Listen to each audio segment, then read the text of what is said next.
Hey everyone, I hope you're doing well and staying safe during this time. If you're new here, welcome to the channel. Like I said, thank you so much for checking me out. If you haven't done so, please make sure to hit that subscribe button just right below the video. Cool, thank you so much. I really do appreciate it. And if you're returning, welcome back. Thanks again for your support. I truly do appreciate having you here. 3 reasons why XRP is pumping. And so he gives his 3 reasons why. I got to give him credit for this, keeping it concise, just published yesterday. Right now, the price of XRP is exploding, and it looks like we have some exciting times ahead. Today, I'm going to give my 3 reasons why I believe the price of XRP is pumping right now. So we have the unsealing of important documentation, unsealing of important SEC documentation. Judge Torres is the judge that is presiding over the Ripple versus SEC lawsuit, and she suspects that the SEC is hiding important documentation in this case. She ordered the unsealing of important documentation that may incriminate the SEC. Keep your eyes and ears open for upcoming news on this story. So, one reason here, retail traders getting very excited, and so perhaps some speculative front loading on this. Another reason down here, price suppression. Because of its price suppression, the price of XRP reached its all-time high back in 2018 and has yet to go back to that all-time high. And you compare that to other cryptocurrencies like in the top 10. Let's take a look at Ethereum. Back in, we saw Ethereum make a new all-time high right back in here, back in November of 2021. Even if I bring up Cardano, ADA here on the chart, we did also see Cardano, ADA, USD. We also did see Cardano make a new all-time high. Let me just get rid of that. An all-time high right here back in September of 2021. So some of the some of the top 10 cryptocurrencies have also seen an all-time high. Of course, XRP has been held back, and so we have not seen that all-time high since 2018. I believe it's because the price of XRP has been suppressed for such a long time. We will see massive movement in the price of XRP very shortly, and we're starting to see it now, especially considering that the Ripple versus SEC lawsuit has taken a turn for the better for Ripple. We also have this important date, reason number 3, February the 24th. The 3rd reason is because of a major event happening on February 24th. On the 24th, Ripple and Quant are meeting with the Digital Pound Foundation to discuss the digital pound. Now, I don't know what's happening behind the scenes. I don't know if this is the reason for drumming up much retail FOMO. Nevertheless, it is an important event. This is very important because major players are involved in creating this digital pound, including Ripple. And if that's the case, XRP is in detail. Let me know what you think of the events. Thank you for reading and happy investing. Coming from Benjamin Saint here on Twitter, some important points that we should make note of. Of course, lots of us are just wondering when moon. Well, guys, we got to be patient. I know some of you guys have been super patient for so long now, but we are getting there. The world is going to run on Ripple, at least if the globalists have their way. This financial system is crumbling, and they need to replace it with something new. Ripple is going to be the backbone to source for that liquidity for this global economy. Yet we are seeing other news coming out from around the world where countries who do not want to be involved in this great reset are doing things like this. I saw this from XRP Joker, breaking news. This is not the only person I saw this from, though. Many people were posting this on Twitter. Russia, they're about to recognize crypto as a legal currency, so strap the F in. Here's the latest news, guys. Russia moves to recognize crypto as a form of currency.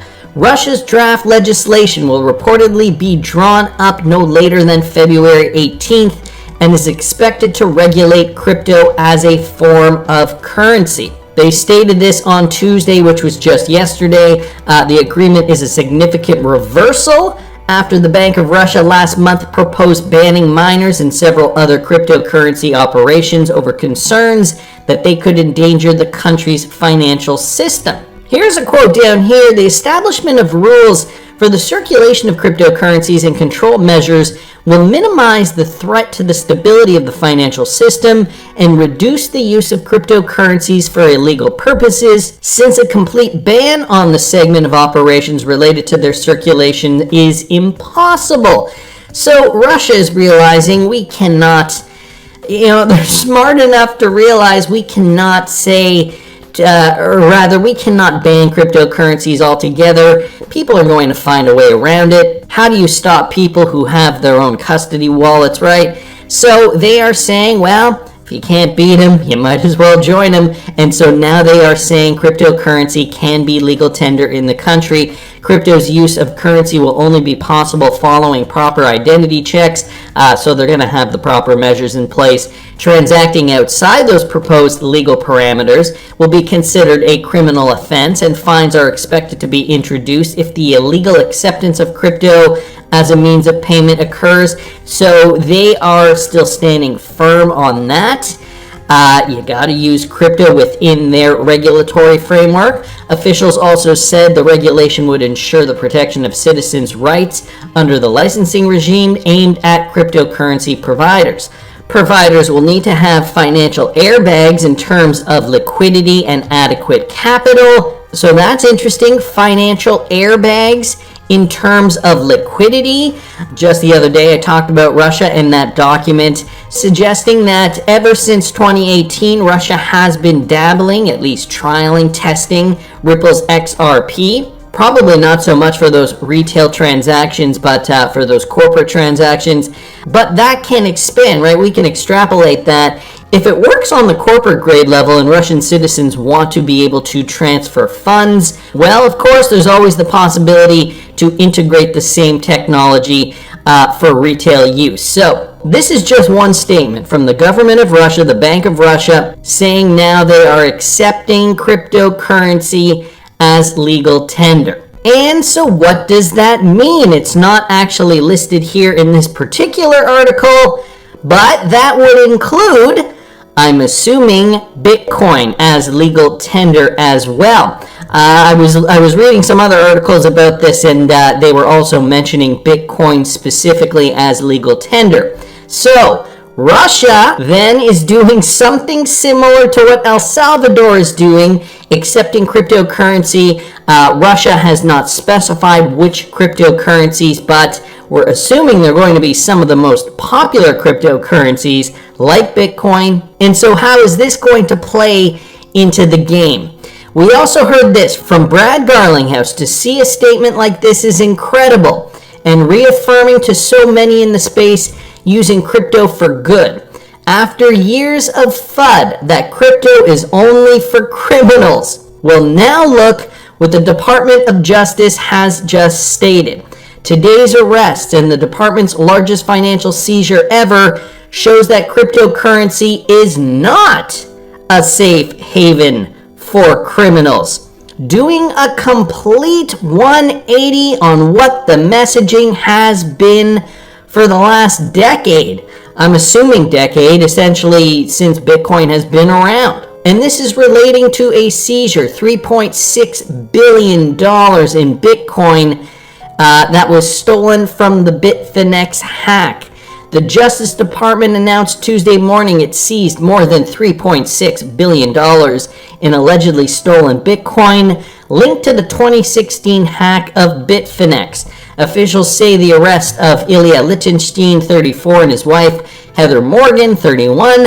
The couple is scheduled to make their initial appearance in federal court later in the day. So now the government, the U.S. government, has $3.16 billion in allegedly stolen cryptocurrency linked to the 2016 hack of Bitfinex. Clearly, they were able to track it, trace it, and this next thing I'm going to tell you, I have not just heard from one source. I heard on a podcast once that it's actually not that hard to track the Bitcoin. Of course, we have the ledger, and of course, we have experts that follow these things very closely. But at the end of the day, it can take an expert probably 5 or 10 minutes to track how Bitcoin's gotten to a certain account and from where it came. So I'm not surprised that these two got caught eventually. I guess it was only a matter of time. The interesting thing here, though, and I saw people talking about this on Twitter, what is the government going to do now with $3.6 billion in Bitcoin? Well, I mean, that could help pay down the national debt. I highly doubt that's where it's going to go. All right, so we got the U.S. government. Now they are holding $3.6 billion of Bitcoin. Are they going to keep it? Are they going to auction it off? What is going to happen? So, you know, a lot of interesting things going on today. The Russia thing kind of took me by surprise. Well, I don't know if I'd say I was really surprised by it, but it seems like the logical next step. Nevertheless, I didn't think I'd expect that coming hot off the press so soon. So there's the Russia thing, Bitcoin. It's almost like a war of who's going to adopt what the quickest. We also know China has their CBDC and wants to implement that in their country. They are steps ahead of the United States in that regard. And on the other hand, we have El Salvador and Russia now accepting Bitcoin as legal tender. Russia will be, El Salvador obviously is already. So we have this world that we're living in, this crazy world, this dichotomy, and stories like this are still coming up too. Wrath of Kahneman, interested to see if LinePay, Japan-connected Ripple Power Money Tap, will offer XRP to use it somehow, now that they're going to offer crypto payments. So meanwhile, the legacy banking system is still interconnecting with Ripple-enabled companies. This has to do with SBI, which we know has a vested interest in Ripple. During the trial run, users will be able to use Link at LinePay online merchants, just like Line Points, without any commission fees. By connecting Link to LinePay as a payment solution, LinePay aims to expand users' payment options, increase convenience, and grow the real-life usages for Link. So this is essentially just some more, just another update with regards to a Ripple-connected company, LinePay. We know Ripple and XRP are very, very prominent in Japan. Line and MoneyTap Connect, just another point here from Wrath of Kahneman. If it wasn't clear, Line's underlying exchange, BitMEX, offers XRP and loans it. It was rumored to merge with Tao, an SBI exchange at one point as well. So here's an article just to that point. So we are still seeing the Ripple adoption in many pockets of the world, Japan just being one of the bigger ones, but we're seeing the Ripple XRP adoption across several central banks globally. Yet we have the resistance, the resisting countries. They want to do their own thing.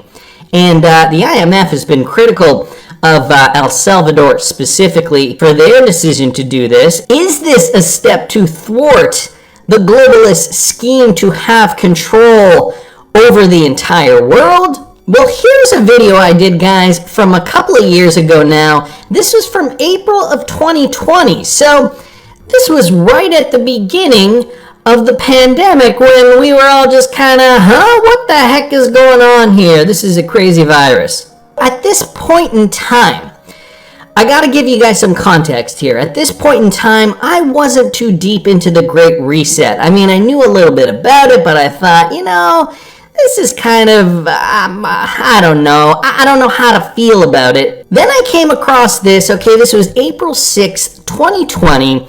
I came across this. Is the U.S. Navy paying a company to develop a chip that can integrate with Ripple? Let me play you guys this clip.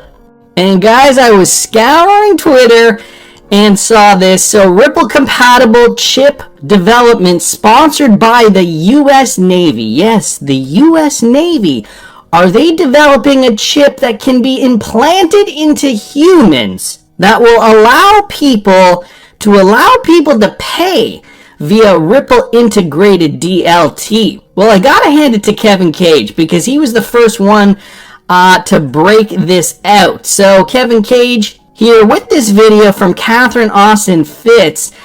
She's an investment advisor and former assistant secretary of housing back in the Bush 41 years, according to Stuart XRP. So thanks so much to Stuart for retweeting Kevin Cage's post here. And it is remarkable. Now, let's get back to this idea for a second here. Catherine Austin Fitts speaks about the Danish tech firm and without sharing its name says that a year ago she accessed data regarding the U.S. Navy, paying that firm to create an implantable microchip compatible with Ripple. That's right, guys. She mentions Ripple, not XRP, but Ripple by name. In that video, Catherine Austin Fitts does not share any specific details and does not say whether this story has had any development. She did say, though, that she had extensive experience in doing business in Denmark, so the information from her can be trusted. I think this video was from here. I recently went to this website here, the Solari Report by Catherine Austin Fitts, and I believe it was taken from this USA Watchdog interview from back in February. I believe that's where it was from. If not, there are a few videos here with Catherine Austin Fitts being interviewed. Okay, so I'm going to leave it there, guys. I just recently went back to that Solari Report webpage, and I found that when clicking this link here, it leads me to this, video now unavailable. And it's because the YouTube account associated with this video had been terminated. I don't know when that happened. Unfortunately, I do not have a copy of that video to show you guys, but it does look like this. Maybe we can find it. If you guys do find it, please do tag me on Twitter. I'd love to see this clip again. Essentially, though, I describe what is going on. The U.S. Navy paying a Danish company that can integrate with Ripple, and essentially what that means is pay via XRP. And again, this was April 2020, so kind of right at the beginning. I didn't see, maybe I was a little naive at that time, I did not see the writing was on the wall. Fast forward, guys, to November of last year, November 2021. We have Catherine Austin Fitts here. I'm going to play you guys this clip. It's about 5 minutes long.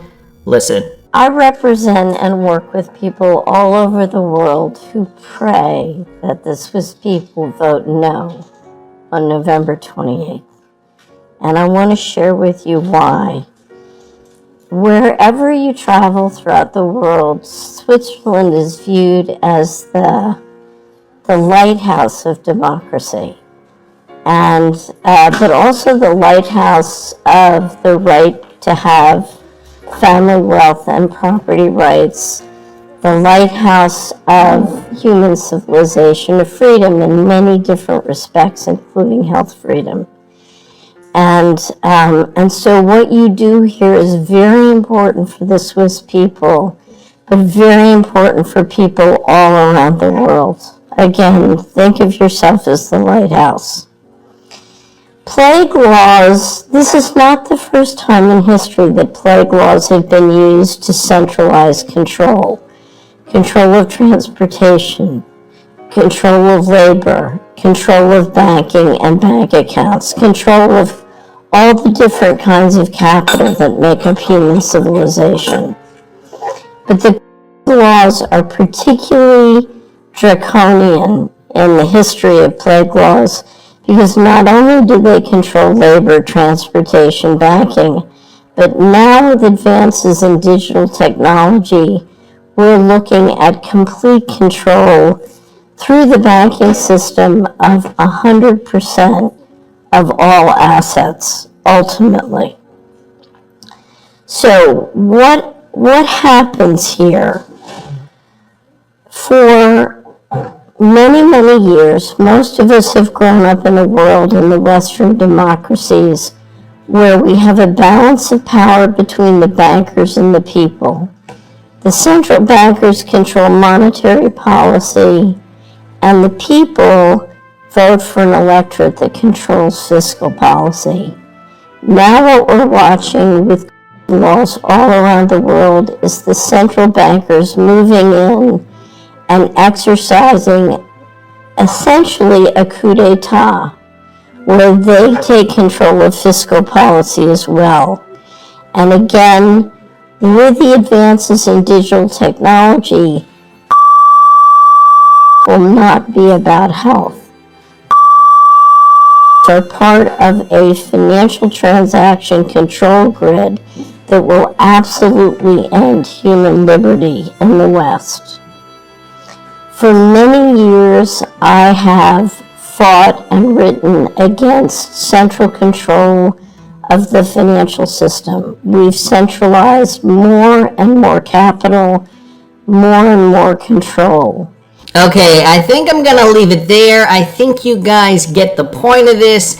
I will leave the link for this video in the description if you do want to watch the rest. I changed my mind. I don't want to play the rest of the video, but there is some great stuff that Catherine Austin Fitts mentions in here. But you heard her. Central bankers want to have control over us, over what we spend, over what we buy. And those passes, that is the gateway to control. Bringing us back to April 2020 when Kevin Cage uncovered this article with regards to the Ripple compatible chip development. Now again, this is another example of that double-edged sword. A society run by globalists is at least a society that will be running with Ripple's XRP. On the other hand, do you really want to live in this type of society? And so, this is the dilemma for XRP holders. Nevertheless, I think we can have our cake and eat it too. I think we can thwart globalist control